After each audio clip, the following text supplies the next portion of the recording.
The giant in the city of the dwarfs, deep in the heart of the enchanted valley, hidden behind towering mountains and thick forests, lay the legendary city of the dwarfs.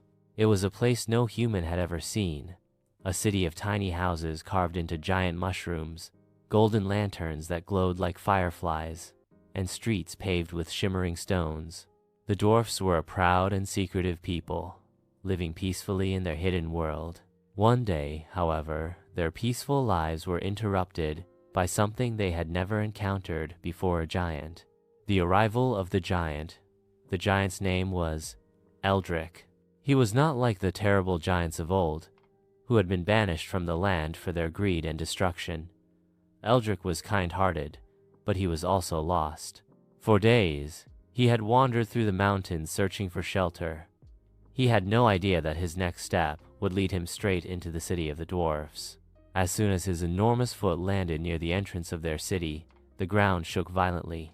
Houses trembled, and the dwarfs ran in panic. Some grabbed their weapons, while others hid behind barrels and crates. "An intruder! A giant!" they shouted. Eldrick raised his hands in peace. "Wait, please, I mean no harm." His voice boomed like thunder, echoing through the valley. But the dwarfs were suspicious. To them, a giant was a bringer of destruction. Their leader, King Thalric, stepped forward, his golden beard glistening under the lanterns. "Why have you come to our city, giant? Speak the truth." Eldrick knelt carefully, trying not to cause more damage. "I am lost," he explained. "I have been traveling for days without food or shelter. I did not know your city was here. Please, I seek no trouble, only rest." The dwarfs murmured among themselves. Some believed him, but others were not so sure. Finally, King Thalric made a decision. "Very well," he said. "You may stay for one night, but under one condition: you must not harm anything in our city, or we will find a way to defeat you." Eldrick agreed.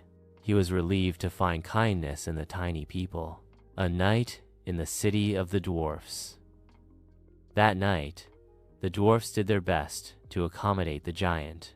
They brought him food, though their meals were tiny compared to his appetite. They offered him a place to sleep, though no bed was big enough. So, Eldrick lay outside the city, resting his head against a soft hill, while the dwarfs watched him from a safe distance. As he looked at the glowing city beneath the stars, he marveled at its beauty. The dwarfs, though small, had built a grand and magnificent world, but danger was coming. The shadow in the night. While the city slept, a dark figure moved through the trees. It was Malgrin, the leader of the mountain trolls. He and his army had been searching for the city of the dwarfs for years, eager to steal its treasures. Now, with the giant's arrival, they had finally found it. At dawn, the attack began. The trolls came charging down the mountain, their weapons gleaming in the rising sun.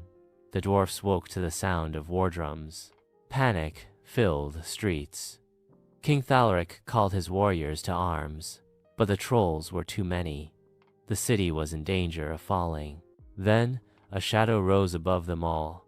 Eldrick, the giant, stood to his full height. His eyes burned with fury. "You will not harm them," he roared.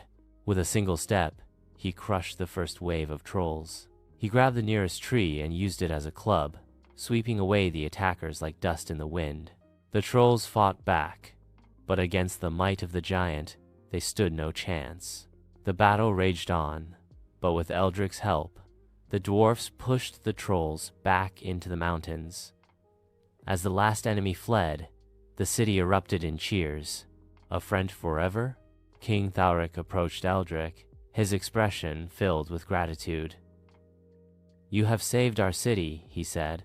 "We misjudged you, and for that, we owe you an apology and our friendship." Eldrick smiled. "I only did what was right." The dwarfs no longer saw him as a threat, but as a friend. They invited him to stay, and though he was too big to live in their city, they built a home for him on the outskirts of the valley. From that day forward, Eldrick became the protector of the dwarfs, watching over them like a gentle guardian. And so, in the hidden valley, where no human had ever stepped. A giant and a city of dwarfs lived in harmony, a legend that would be told for generations to come.